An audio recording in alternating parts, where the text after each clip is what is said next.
Pose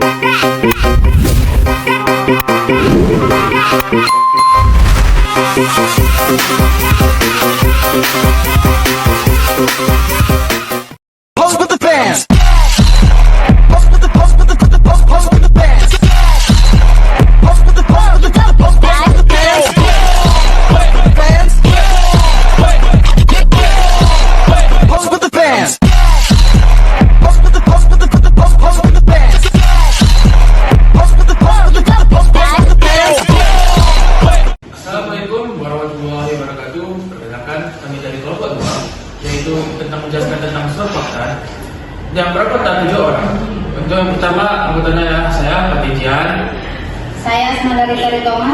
Saya Umar Farah. Saya Adrian Zahra. Saya Cecilia Emma Saragi. Saya dari Ninata. Saya Muhammad Nabil Syah. Ya, langsung saja kami akan menjelaskan tentang materi surfaktan.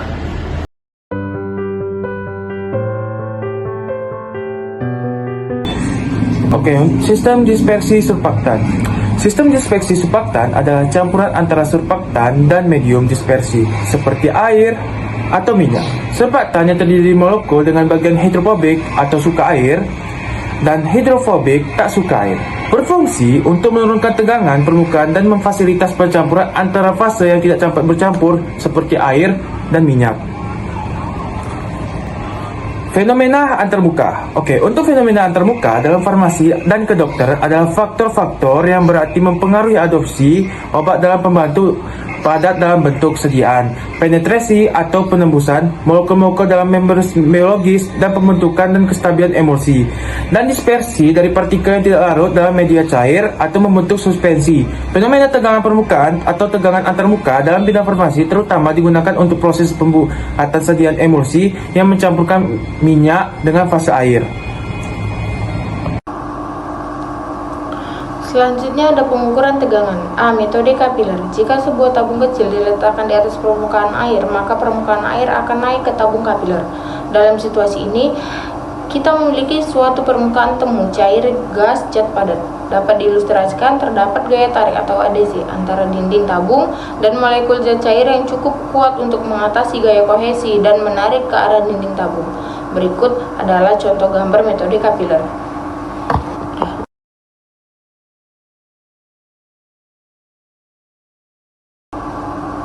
Dan B. Metode cincin Dunoid. Pengukuran tegangan permukaan dan tegangan antarmuka digunakan tensioner Dunoid. Prinsip kerjanya adalah gaya yang diperlukan untuk melepaskan suatu cincin platina iridium yang dicelupkan pada permukaan atau antarmuka sebanding dengan tegangan permukaan atau tegangan antarmuka. Gaya yang diperlukan dalam suatu dini. Faktor koreksi diperlukan karena teori sederhana tersebut tidak memperhitungkan variabel tertentu seperti jari-jari cincin, jari-jari kawat yang dipakai untuk membentuk cincin dan volume cairan yang diangkat keluar dari permukaan. Persamaan yang digunakan untuk menghitung besar tegangan permukaan. Berikut contoh gambar metode cincin Dunoid.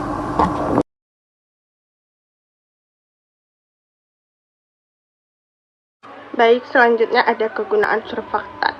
Surfaktan banyak digunakan dalam industri antara lain sebagai zat pembasah, zat pembusa, zat pengemulsi, zat anti busa, deterjen, zat pencegah korupsi, dan lain-lain. Surfaktan juga dapat digunakan sebagai bahan pencuci yang bersih karena mengandung zat anti kuman, yang membuat surfaktan banyak digunakan di rumah sakit. Selanjutnya ada aplikasi surfaktan. Pemanfaatan surfaktan terbesar adalah pada aplikasi pembersih washing and cleansing application. Selain itu, surfaktan juga dapat digunakan dalam produk pangan, pertanian, pertambangan, cat dan coating, pembuatan kertas, tekstil, kosmetik, dan perawatan diri personal care.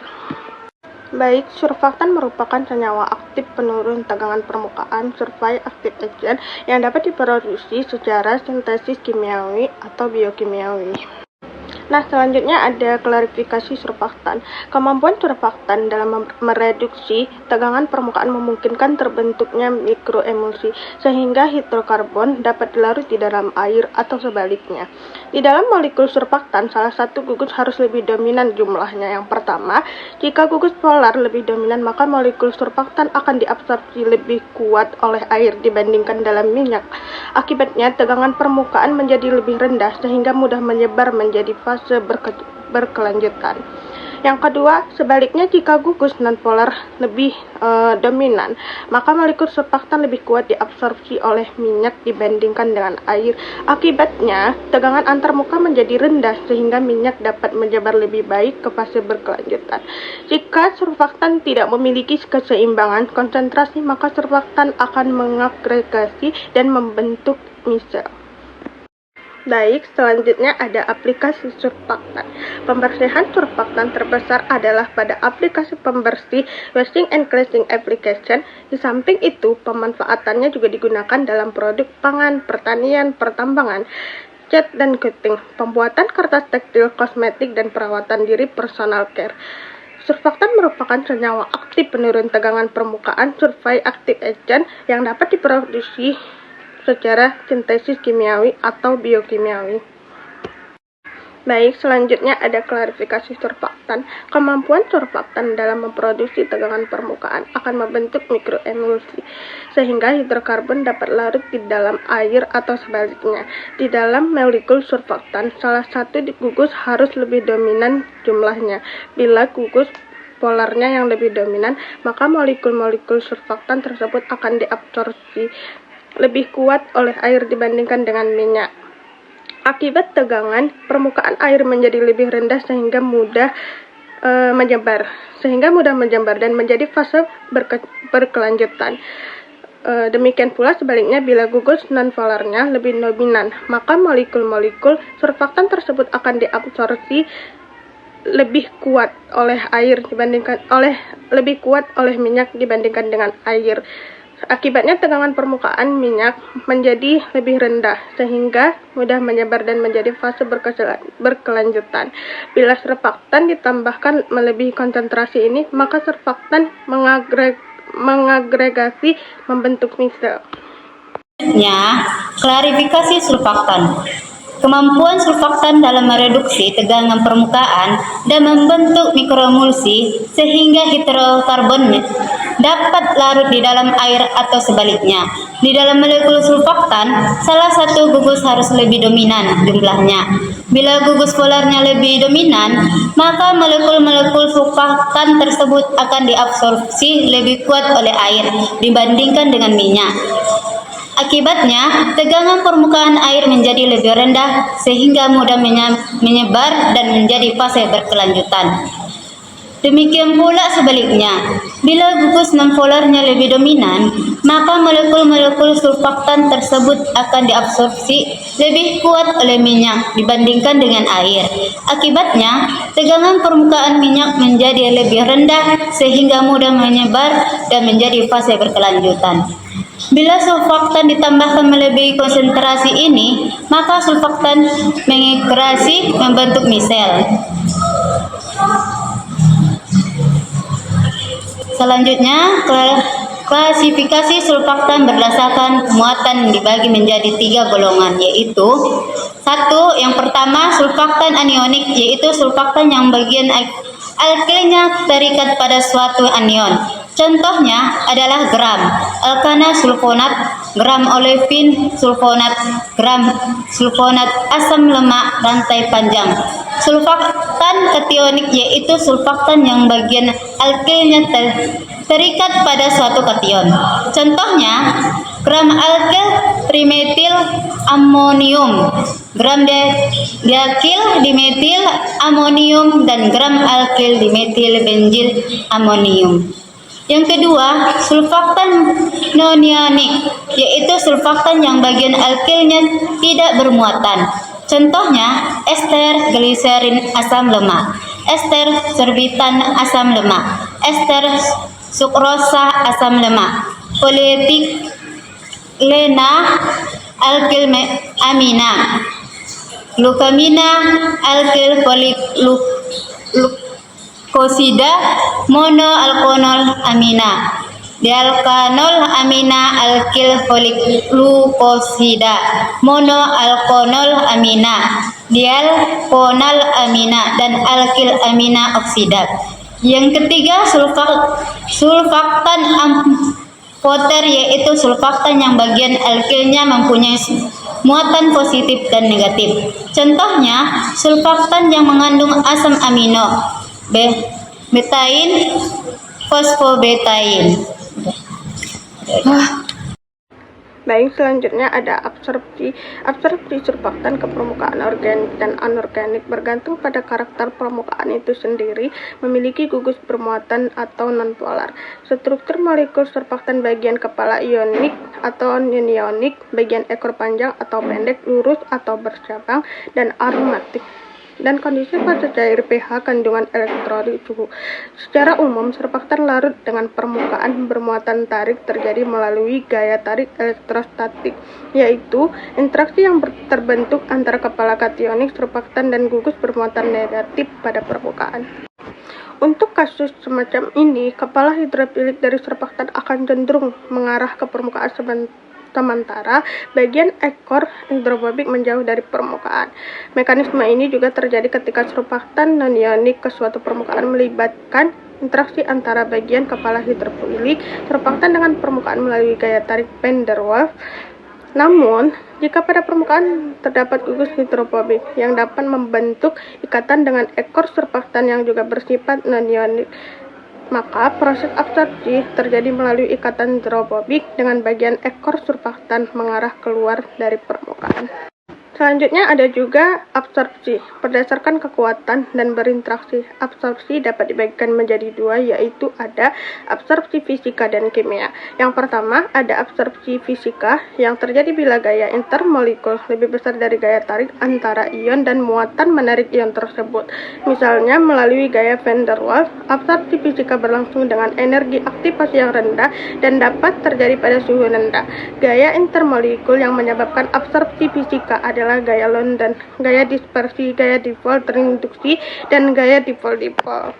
Dan yang kedua ada absorpsi kimia, adalah absorpsi yang terjadi dengan adanya ikatan antara absorben dan absorban. Ikatan ini dapat berupa ikatan kovalen atau ikatan ionik. Absorpsi kimia umumnya terjadi pada suhu yang lebih tinggi dibandingkan absorpsi fisika dan memerlukan energi aktivasi. Selanjutnya ada absorpsi.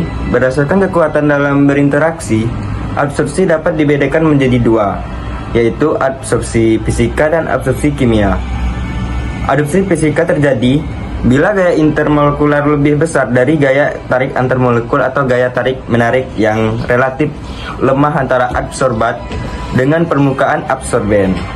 Gaya ini disebut gaya van der Waals sehingga tarik antara molekul fluida dengan permukaan padat, sedangkan gaya intermolekular adalah gaya tarik antar molekul fluida itu sendiri.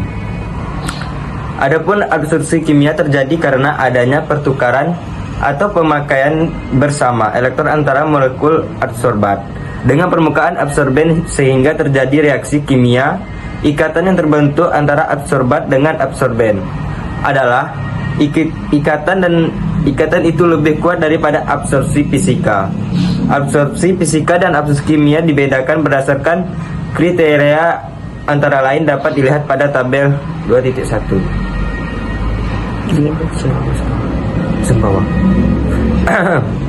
Selanjutnya ada miselisasi.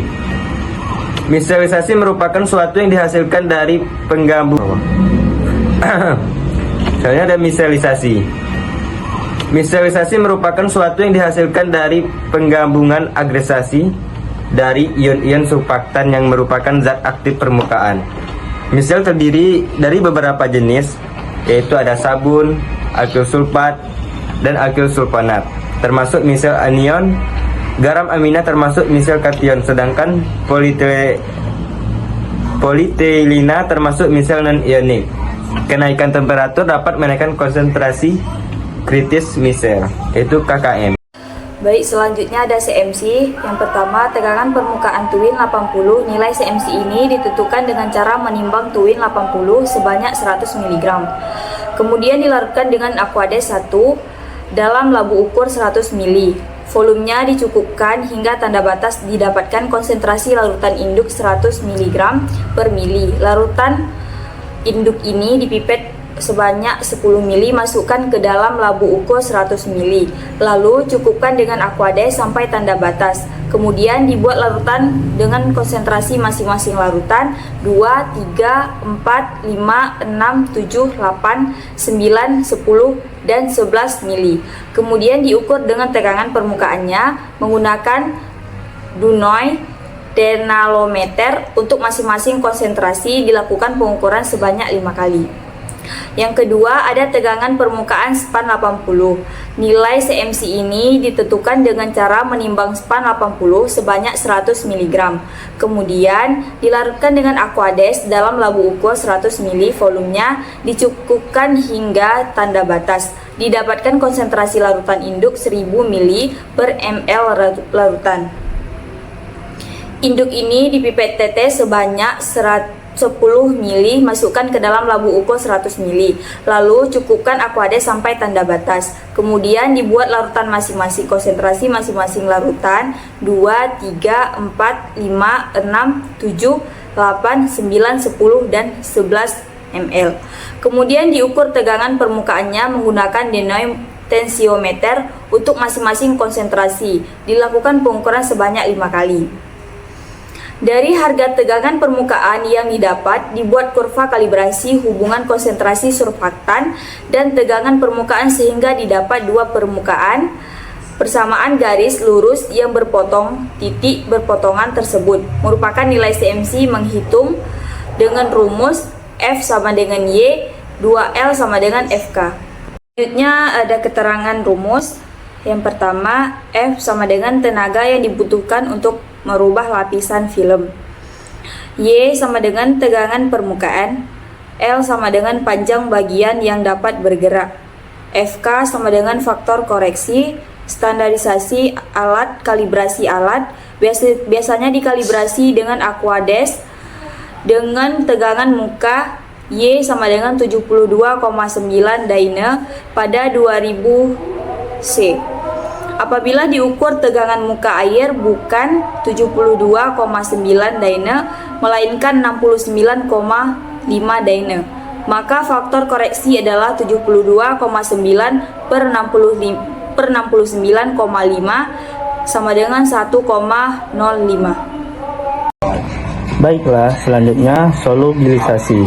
Solubilisasi adalah suatu bentuk sediaan yang berupa cairan atau semi padat, jernih dan bersifat isotrop, yang terdiri dari inkorporasi atau larutan di dalam air suatu zat yang tidak larut atau sedikit larut dalam air dengan bantuan suatu surfaktan dalam kurung 4, 5, 1.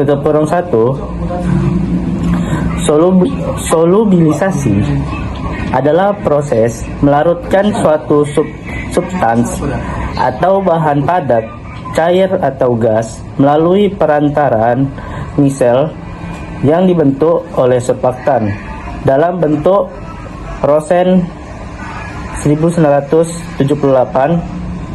Solubilisasi dikatakan juga sebagai suatu proses perbaikan kelarutan di mana suatu surfaktan mempunyai kemampuan untuk menghasilkan suatu larutan yang jernih yang mengandung sejumlah zat-zat secara biasa, tidak larut atau agak sukar larut dalam air. HLB surfaktan, semakin tinggi nilai HLB, maka surfaktan akan semakin hidrofil, yang akan semakin larut dalam air, atau disebut istilah emulsi O per W atau oil in water. Nilai HLB yang lebih rendah menunjukkan surfaktan tersebut merupakan emulsi W per O atau water in oil, yang akan semakin larut dalam minyak. Surfaktan biasanya senyawa organik yang amfilik yang mengandung hidrofob atau ekor dan hidrof atau kepala.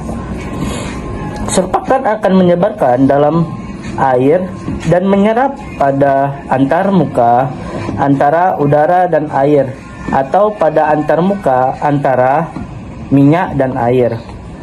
Dalam kasus di mana air dicampurkan dengan minyak, kelompok hidrof atau ekor yang larut dapat keluar dari fase air, merupakan cofase minyak, sedangkan kelompok hidrof atau kepala larut dalam air dan tetap dalam fase air. Ini adalah penyelarasan surfaktan pada permukaan antar memodif, kasih sifat permukaan air pada antarmuka, air, udara atau air atau minyak. HLB surfaktan ada rentang nilai HLB dan aplikasinya 2-6 itu W per O emulsion atau disebut air dalam minyak, dan selanjutnya 7 sampai dengan 9 itu wetting agent, dan 8 sampai 18 itu O per W atau emulsion, itu kebalikannya minyak dalam air, dan 3 sampai 15 itu deterjen, 15 sampai 18 itu. Jadi kesimpulan adalah bahwa zat ini berfungsi sebagai agen pembersih dan pembersih yang mengurangi tegangan permukaan antara dua cairan atau antara cairan dan padatan. Surfaktan sering digunakan dalam berbagai produk seperti sabun, deterjen, dan produk perawatan pribadi untuk meningkatkan kemampuan pembersihan dan distribusi. Selain itu, surfaktan juga memiliki aplikasi dalam industri seperti dalam pengolahan minyak dan farmasi.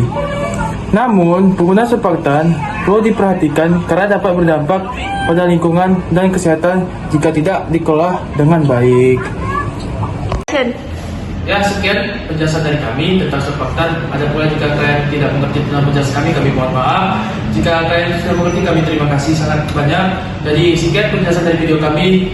Kami dari kelompok 2, kami mengucapkan Assalamualaikum warahmatullahi wabarakatuh. Terima kasih.